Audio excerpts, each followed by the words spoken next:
kanina. So in-scan natin. So sa engine talaga siya. Turbo intercooler. Yan.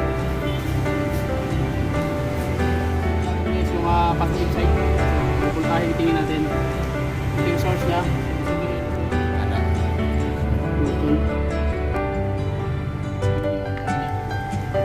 Okay, sige. Ilang ohms naman yung kwan? Ang taon na wala akong makita sa auto parts. So ginawa ko, gagawa na natin paraan para mabalik. Okay? So ayan ang mga pasilip at pointers ng kanyang. So yari na guys, nakabit na natin. Yung improvise natin. So hindi natin bumili kasi wala kang kakabit na natin. So ikakabit na natin yung turbo. Okay, yan na. Start natin. Start! Tignan yung motor niya. So kanina talagang palag siya. Ibig sabihin yung ginawa natin. Yan yung ginawa natin.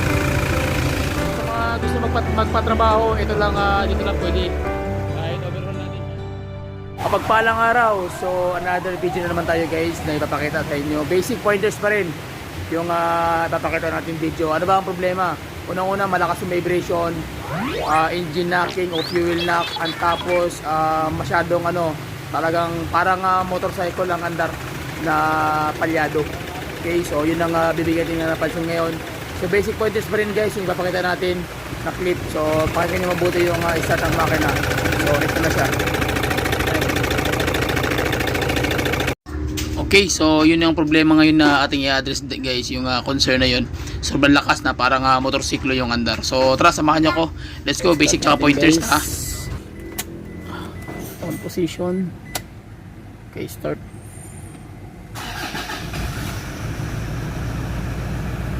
Okay na, so doon tayo sa hood. Tara.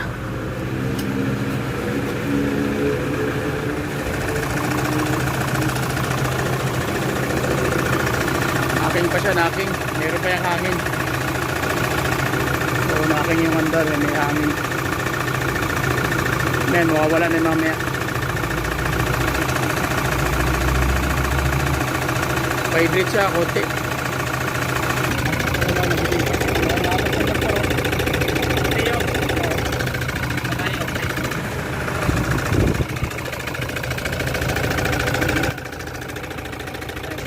Okay, so kung maririnig nyo talaga yung andar niya, hindi talaga siya normal, talagang abnormal yung andar sa loob guys. So mapapansin mo parang andar ng motorsiklo na may bali ba o parang may problema mismo sa loob ng combustion chamber. So ibig sabihin may hindi sumasabog dito na piston.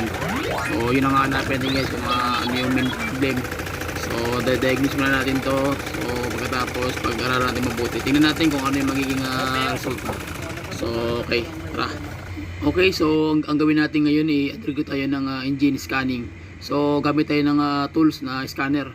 So hindi natin pwede hulaan yung sakit sapagkat ito ay electronics na pag-uusap. ECM ang nagbibigay autos kung anong dapat mong tirahin dito. So walang hula-hula. So kabit natin yung scanner natin guys sa OBD. So pagkatapos niyan balikan natin may konti, okay? So hindi natin na videoan yung buong details guys sapagkat medyo na busy tayo dahil may dumating na customer.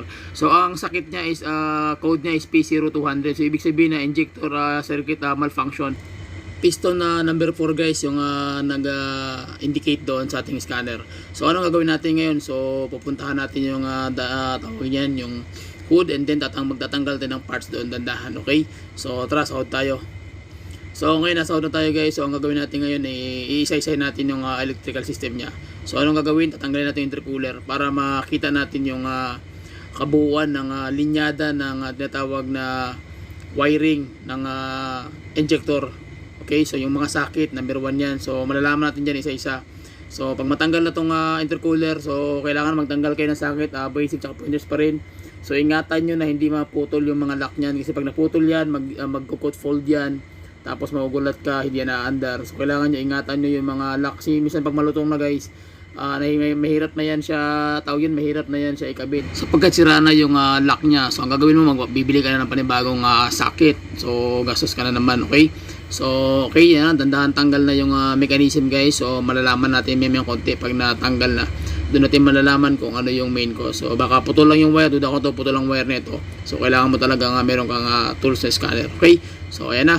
So ang gagawin natin ngayon guys, tanggal na siya. So kita na natin, medyo okay naman. So ayan na yung intercooler na turbo. Okay? So tara, sa electronics tayo, gamit tayong multitester. Okay, so tumbok na natin agad yung problema guys. Hindi pa tayo gumagamit ng multitester. So naputol talaga yung wire ng positive side tsaka yung sender mismo sa socket. So ito yung socket ng papuntang injector. So kaya pala andar na parang palyado at nanginginig dahil hindi gumagana yung piston 4 natin. So ibig sabihin walang function yung kanyang injector. Kaya nagkaroon siya ng code na P0200. So ibig sabihin malfunction talaga, hindi gumagana. So anong gagawin natin? Nakikita nyo putol talaga siya. So i-test pa rin natin yung ibang electrical system kung ano yung supply tsaka ano. Tingnan natin guys yung positive side. So voltahe tingnan natin. Ito yung source niya. So ibig sabihin ito yung 12.5. Ibig sabihin ito yung positive. So positive sign. Dito naman sa kabila, ito naman yung sender o yung signal. Ano, 0.03 lang. So sa kabila naman, kaya ito yung naputol, hanapin natin yung positive side. So ibig sabihin na yan. Okay, so gagawin natin ngayon, hanap tayo ng socket. Kung wala tayong mahanap ng socket, gagawin, ibabalik lang din natin yan. Pero idudugtong natin para maiayos yung problema. Okay, kaya nag-check engine kasi naputol to. So ang ginawa namin, wala akong makita sa auto parts. So ginawa ko, gagawa na natin paraan para mabalik. So tinanggal ko na yung mga needle niya guys. Ayan na siya. So gagawa natin paraan para makabit lang doon. Okay, so ayan ang mga pasilip tsaka pointers ng kanyang problema. So ayan na guys, nakagawa na tayo ng pin. Yehey! So nirecycle lang natin yan guys. So ang gagawin natin, ikakabit natin dito para maikabit na natin doon. Okay, so okay, tara, let's go. Bye bye. Okay, so yari na guys, nakabit na natin yung improvise natin. So hindi na tayo bumili kasi walang available. Okay, so simbolan natin to. Kabit na natin itong pin na maliit nya. Ito. Ayan o. Okay, balikan natin. Pwede siya ha? Okay na siya guys. Wa din na siya ikwan? So, kabit na natin. So, ayan siya yung problema. Ihinang lang, ihinang dapat, ihinang na lang. Hindi na. Ano lang yan, babalutin na lang ano yan. Yan. Tingnan natin guys yung positive side. So, voltahe tingin natin. Ito yung source niya. So, ibig sabihin ito yung 12.5. Ibig sabihin ito yung positive. So, positive sign. Dito naman sa kabila, ito naman yung sender o yung signal. Ano, 0.03 lang. So, sa kabila naman, kaya ito yung naputol, hanapin natin yung positive side. So, ibig sabihin na yan. Okay. So, Yung sukat ng kwan.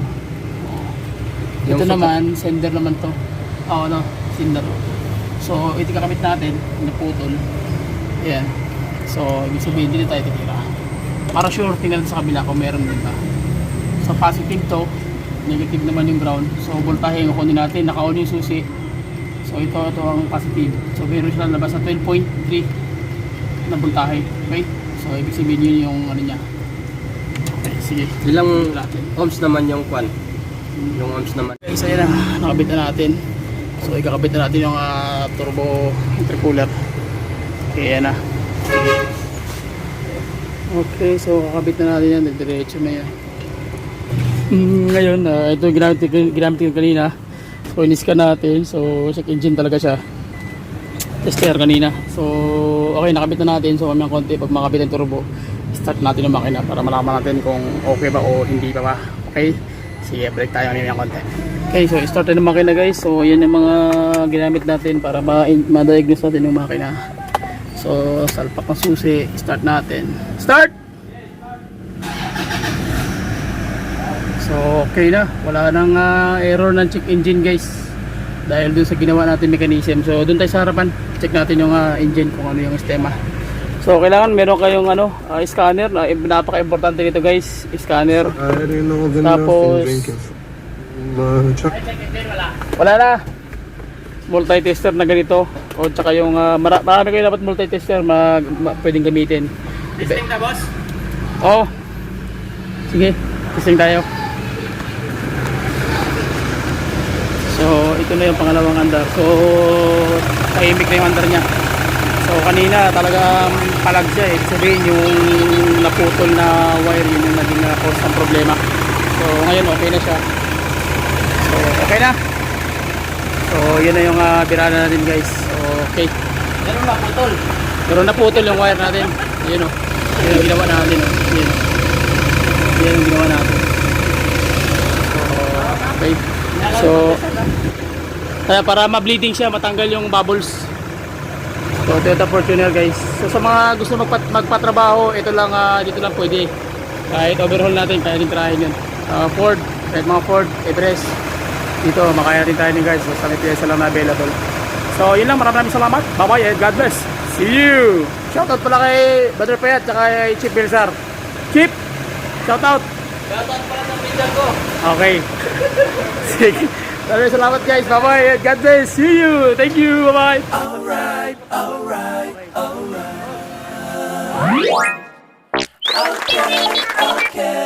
Okay.